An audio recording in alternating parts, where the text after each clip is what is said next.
Hello, this next module is called Circuit Simplification, where we're going to take some basic circuits and start learning how to reduce them into equivalent but simpler circuits to analyze. So I'm calling this first section Simple Analysis Cases for a few reasons. One is we don't have to use the full brute force analysis that we've talked about in the past to solve the circuit. In other words, solving for KCL at all nodes and KVL on all loops. So in many cases we won't have to do that, and these are prime examples of that. But also these simple analysis cases are really useful for deriving some other useful techniques that we will utilize throughout the course in analyzing specific sections of a circuit. So let's start with what's called a single loop circuit, where we only have a single closed path forming the entire circuit. In other words, each element in the circuit is in series with one another. Just a reminder over here on the right on what the definition of series implies. So with this type of circuit, we find that if we do a KCL at each node, which is what we did in a former module, we find that all element currents are equal to one another. So we really only needed to draw the single current I that is going to be going around this loop. In other words, KCL doesn't really give us anything useful for solving the problem, and only a KVL, Kirchhoff's voltage law equation, is needed to solve this problem.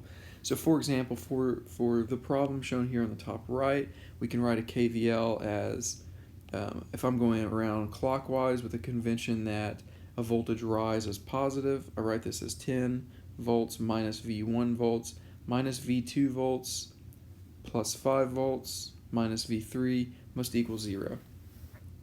So if we sub in that elements 1, 2, and 3 are all resistors of values shown here, then that KVL reduces to 15 minus I times summation of the resistances equals 0, and we can solve this circuit that the current is 0.1 amperes.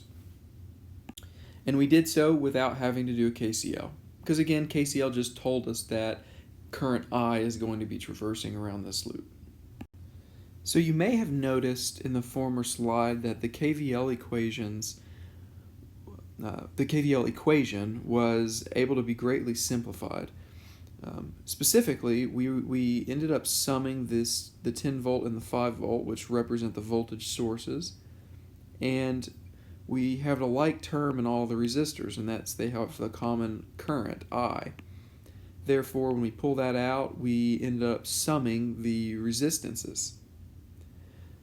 So this is a consequence of both the voltage sources and the resistors being in series. Note that it doesn't matter what order the elements appeared, they're still all in series. For example, I could write the circuit in this way, the 10 and the 5 volt on opposite sides, or I could rearrange it and put the 5 volt source over here next to the 10 and mix up these resistances. They're all still in series with one another, and that can be proven by doing some basic KVLs. So KVL on the left side would reduce to 15 minus I times 150, and the KVL on the right would reduce to the same equation. So this is a useful observation to make, in that, one, you can rearrange things when they're in series and it doesn't affect your solution. Two, this is going to be helpful for us in creating a reduced yet equivalent circuit that is maybe quicker to analyze in some cases. So to expand upon what we just saw, we can sometimes combine elements to form a simpler but equivalent element. We did so with mathematics last time, but we could do so just by making the observation that these elements in this case were in series. So for example, if we notice that we have two voltage sources in series with one another, we could replace those two sources with an equivalent voltage, noting that the two voltages in series with one another have an equivalent potential across the two.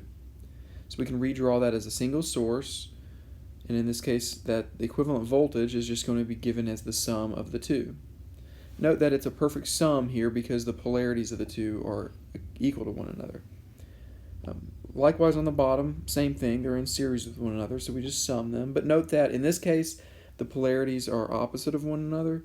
So if we are creating an equivalent voltage with polarities as the negative on the bottom, positive on the top, we're going to start at the bottom and do effectively a KVL here, where we're going to add voltage V1 and then subtract voltage V2 based on the way we do a KVL around the loop. We're kind of creating an artificial loop. Starting at this point, gaining voltage V1, subtracting voltage V2, subtracting voltage VEQ would have to equal 0, which is what we get on this side. So we see that voltage sources in series with one another can be summed together. Okay, but we also saw that the resistors were combined mathematically in the last example. Specifically, we saw that they were summed, but let's go through a formal proof of that. So again, I'm looking at a single loop circuit here for the purposes of deriving how these resistors are going to combine. So effectively what I'm going to do is I'm going to take this circuit on the left, where you have, in this case, 3 resistors. They're in series with one another, which are also in series with this voltage source. So I know that current I is going to go around this loop. I'm going to try to find the equivalent resistance such that if this resistance is in series with the same voltage source, it is going to draw the same current I through it. So in that case, we see right away by doing a KVL that Vs minus I times R equivalent must equal 0. In other words, V equals IR, or Ohm's law. So doing a KVL on the left loop, we find Vs minus I times R1, which is Ohm's law subbed in to find the voltage across that resistor, minus IR2 minus IR3 must equal 0. Pulling out the common term I, we've got a little bit of a typo here, so let's fix that. Then we would sum these 3 resistances together. And then noting that this expression here looks very similar to this expression right here. So setting those equal to one another, we see right away that the only way that they're equal to one another is if Req equals the summation of the 3 resistances. So in general, we can say that for N resistors, any number of resistors N that are in series, the equivalent resistance of those resistors is just a summation of all of them together. Okay, so that worked for resistors, but what about the other passive elements, the capacitors and the inductors? So let's take the example of capacitors being in series. So again, we're going to take this circuit with many elements in it, and we're going to find the equivalent capacitance seen by this voltage source such that the capacitor also draws current I, just as in the case on the left. So in the case on the right, we would write the KVL expression as Vs minus the voltage across the capacitor, which is given as 1 over the equivalent capacitance times the integral of I. So think back to the IV relationship of the capacitors for that expression. So on the left, when we do our KVL, again, we just sum all of the voltages around the loop first. But we note that each individual capacitor voltage is again given by the expression 1 over C times the integral of I. We might also have initial voltages across the capacitors, so we can include those.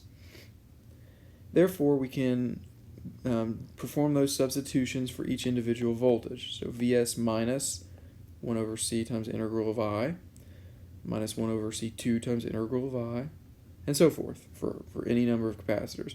We note that now the like term in each of these summation terms is the integral of I.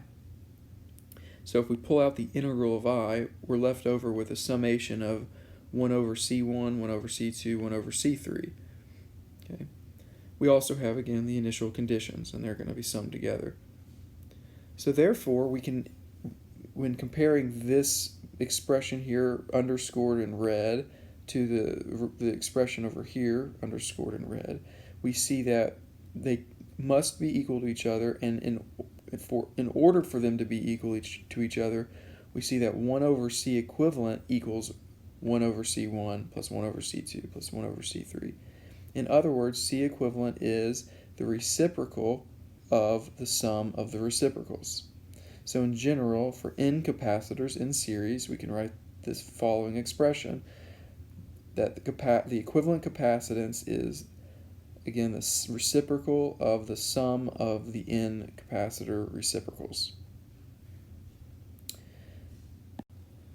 Okay, and then for inductors in series, again, setting up exactly the same example, but replacing the elements with inductors, and then we're going to attempt to find the equivalent inductance such that we draw the current I in both cases. So in the case on the right, the KVL expression would result in Vs minus the voltage across the inductor, which is given as L equivalent times di over dt. That must equal 0. So taking, again, the same KVL expression on the left, the sum of the voltages, subbing in this VI relationship for inductors, we get Vs minus L1 di dt minus L2 di dt minus L3 di dt must equal 0. The like term is di over dt. Pull that out, and we are left over with a sum of the inductances. Setting those two expressions equal to each other, we find that the equivalent inductance must just be the summation of the three inductances. And again, in general, for n inductors in series, we can say that the equivalent inductance is a summation of the individual inductances, just like in resistors.